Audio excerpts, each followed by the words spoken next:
So I'm not used to being out here. I made a video out here before. I'm used to being in my truck on my lunch break. So hi guys, hope you're doing good. My name is Matthew and I'm here with another video.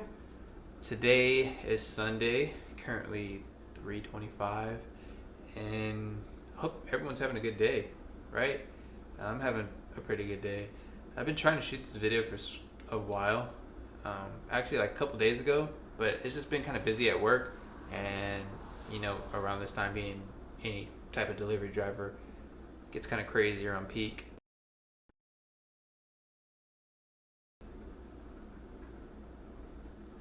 But yeah, here I am, and today we're going to talk about 5 things I wish I knew before working at FedEx Express. Now, this is no hate towards the job, but at the end of the day, no job is perfect, and this is just my opinion. So, and what I've experienced. I know there's a lot of different positions out here, you know, and I'm just one position at one place. So my experience may be different from yours, but these are just my fair share of things that I've witnessed while working here. Let's start with number 1. That's going to be, I'm also kind of a package handler in a way. So typically when I'm done with my route, I request a clear, head back to the station, I unload my truck, and then I go park it. Most cases, I'm going to be not going home. Now, it doesn't mean I can't go home. I definitely don't have to stay there, but to be on the manager's good side, they always ask for help, and I don't mind doing it.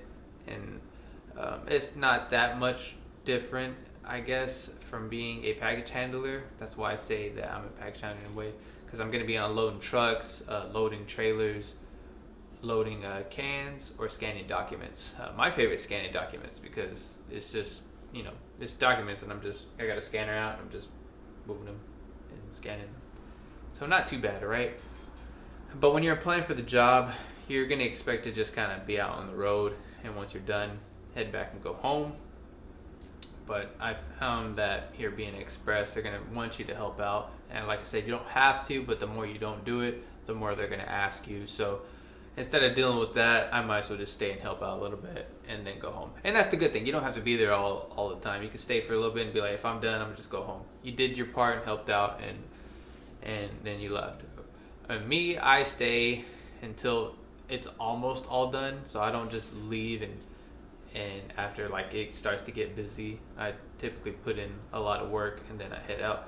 And for the most part, I think everyone sees that and they appreciate it. So it just makes me, I guess, not look better, but it tends to make them appreciate it. And in return, you never know what that can lead to. So, all right, number 2, wish that we had assigned trucks, printers, and scanners. So we get this thing called a peg. That's what we use. We have a board that we put in, and we take out another peg, which is the keys that you'll take to get your truck. Now, that's easy, right? Easy to explain. The problem becomes whenever you get to work and there's no trucks available. Either there's no trucks available, or you're gonna have to drive a really bad looking truck. For my route, I need a box truck, except for Fridays, because Fridays are my slowest day.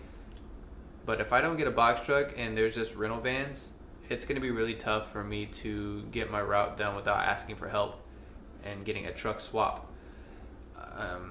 And more times than not, I'm showing up early just to get a truck, especially during this month during peak.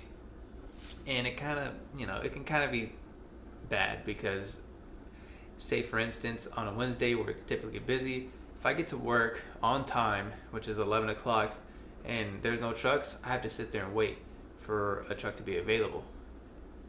And that can waste a lot of time because my first regular pickup's at 12. And if I'm there, no, my cat was just tearing up the couch. Don't do that, dude. Okay. But if there's no truck available and I got my first regular pickup at 12, it's just going to be very, you know, detrimental on my route. I'm going to be running behind. So when it comes to, it's the same with printers and scanners. You can't get one until you're clocked in, and you have to wait for one. So without those things, you can't do your job, and you're sitting there having to wait. I've seen people really frustrated because they can't get a truck. Luckily, I haven't ran into a problem where I'm running too far behind. But if that day comes, it's going to be very stressful, and I'm going to have to contact dispatch that, hey, I can't do all this stuff because I had to wait on a truck. And they're going to have to give my stuff to somebody else that's already out there, which I don't want to do as well. So just thought I'd let y'all know that. All right, for number 3, that's going to be the application start and end time might not be the same whenever you actually start working. So whenever I applied, it was for a 1 to 10, Monday through Saturday, with another day given off because we don't work on Sunday. Luckily, I got weekends off, so I don't have to come in on Saturday and Sunday. The times were a bit different, and luckily, again, it worked in my favor. I can come in earlier and leave about 8:30 to 9. I don't have to stay till 10:30. But that could throw somebody else off. Say, for instance, they scheduled to maybe 11 to 7 shift, right? But now, when they actually start working, they don't have to come in until 12 and work until, get their 8 hours. And that could throw somebody off. Luckily, the times don't seem too different from it, but like I said, you might have things you have to do before work or after work, and if you have that set time already in your head, it might throw you off whenever you start working. So I don't know if this is just a problem in general, but it's something I experienced, and luckily it worked out for the better for me. So, but it might not be for you. For some reason, number 4 got deleted, but since I'm out here, I might as well talk about it. That's going to be the weather. So that's what we're looking like today here in Texas. Not too bad at all. But when you're working out here doing delivery, you don't know what to expect, especially here in Texas. It might be raining in the morning and snowing in the evening in the December. It's about like 57, 58 degrees out here. But like I said, just being a delivery driver in general, you don't know what the weather's going to be like.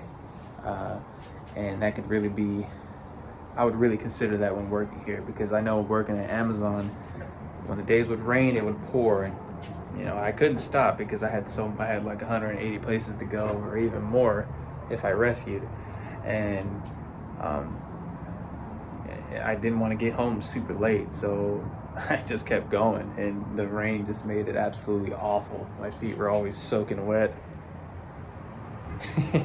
and it was just terrible. But yeah, like I said, I guess it's not a bad day today to be delivering, so I wouldn't be complaining right now. Since I like deleting everything at last minute, let's talk about number 5, which is on-calls. So if you don't know what on-calls are, for a PM driver like me, I get typically a lot of them. It's where somebody goes online or calls and an order. So if I'm the closest by, it's going to go to me. Not bad, right? The only time it becomes a big problem is when I have an hour or less to get it. And I'll give you an example. Say, for instance, it's 4 o'clock and I have 10 stops that I got to knock out before 5 because they close. Maybe I knock about 3 of them down and my phone rings, right? Look at it, it's an on-call. Now, typically I don't like getting on-calls any time around there, because if they close within that hour, that means I got to go out of my way and go get it. So more times than not, I'm kind of close by. There's been instances where I have to go on the other side of town, grab it, and what that does is potentially make me late to the other ones that I had to knock out, which I go see every day. And any stop that you get, you're not trying to be late to, because that's the worst thing you can do here at FedEx. Well, other than being in a car accident, but you don't want to be late to any of these places. And it can drive you insane when you get so many on-calls. There's been an instance where I couldn't do one, and I called dispatch, and I was like, hey, I have this pickup, but I cannot do it. And they were like, okay, we'll take it off of you and give it to somebody else.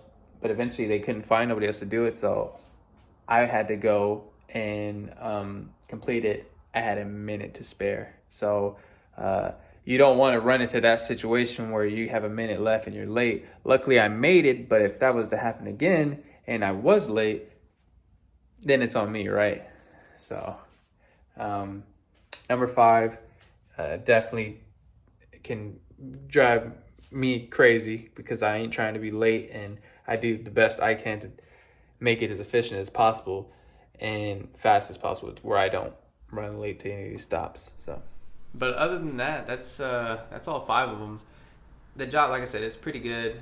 These issues don't happen too often. If I had to nitpick at one, it's just having a truck and a printer and a scanner, because without those things, I can't do my job. The other ones, I'm already out there on the road, and I'll figure it out for the most part. I've been in way worse situations with other companies where the workload is just way too much. And at the end of the day, I think I'm treated pretty fair here. I'm never given too much. Like I said, I think last Saturday I only had like 30 pickups or 30 deliveries, which is easy. They were all residential and no businesses, so that's like the best thing I can ask for. So, other than that, I hope you guys liked the video. We're at 11 subs. We're working on our first 100, so hopefully I can get there.